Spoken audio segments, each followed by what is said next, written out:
I'm here at Kalgoorlie, the western jumping off point for the Nullarbor Plain, one of the world's great drives. And believe it or not, it's now also the world's longest golf course. So over the next few days, I'm going to play a few holes as I work my way east to Ceduna. And to get me there, I've got three cars that wouldn't look out of place on a golf course anyway. But how do they fare in the outback?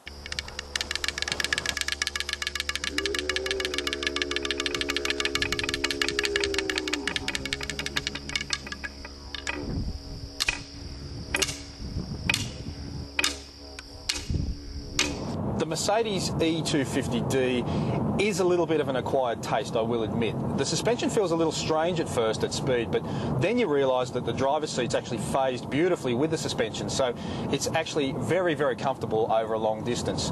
Now, when you work that out, you can also then appreciate that sort of wafty factor that the Mercedes has. It still steers very directly, but it feels like you're riding on a bit of a magic carpet. Great over a long distance.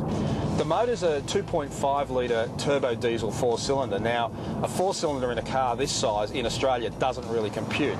But trust me when I tell you that this thing's got more than enough power to get out and around a road train safely. It's good for cruising. It'll cruise at quite high speeds, and at the same time, when you are just cruising along normally at the legal limit, it's returning pretty much fantastic fuel economy figures. Now out here, where fuel can be $1.70 a litre for diesel, that's really got to count for something. The Lexus LS600H is the most technologically interesting of these three cars. It's a hybrid driveline, so figure on a Toyota Prius on steroids and you're getting close. Unlike the Prius though, with its four-cylinder engine, this car has a 5-litre V8 petrol engine as well as an electric motor and the battery packs. Now the batteries do gobble up a bit of boot space, but it will still take a set of golf clubs or a couple of bags, so that's not the end of the world. The bigger issue is that out here, where you're running at constant throttle, the hybrid driveline doesn't really get to shine. It doesn't have the opportunity to switch off its petrol engine at a red traffic light or run on battery power at low speeds. So it doesn't have the fuel economy advantage over the others that it would have in an urban environment. Now that said, it will still get below 10 litres per 100 kilometres. So again, that's pretty good, especially when you consider the performance of this car. The one thing that you might have trouble getting your head around though is that thanks to the big centre console that runs right through the middle of the car, the rear seat is only for two people. This is a strict four-seater. So if you've got three kids, I'm afraid this car is off your shopping list.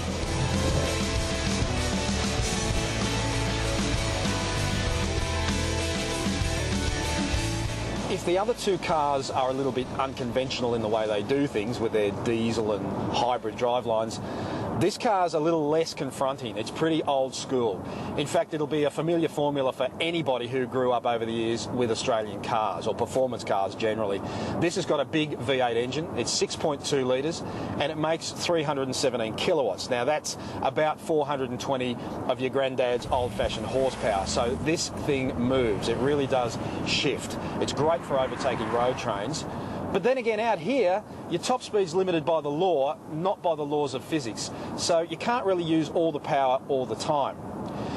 The suspension's tied down quite well because it's designed to go around corners. Not that there's any of those on the Nullarbor to speak of. But it's not uncomfortable, particularly on these roads, which are fairly smooth. So it's not a bad all-round sort of proposition. The car is huge inside. The rear seat will take three adults, and the boot is vast. It'll swallow any amount of luggage you want. The seats are very good too, and the driving position's pretty rational. It suits most shapes and sizes. For me, the downsides of this A-pillar, which I just can't see around, it will hide a very big kangaroo if you're not careful, and the fuel economy. All that power means you do use a little bit more fuel, and you'll use probably 1 or 2 litres per 100 kilometres more than the Lexus, and quite a bit more than the Mercedes.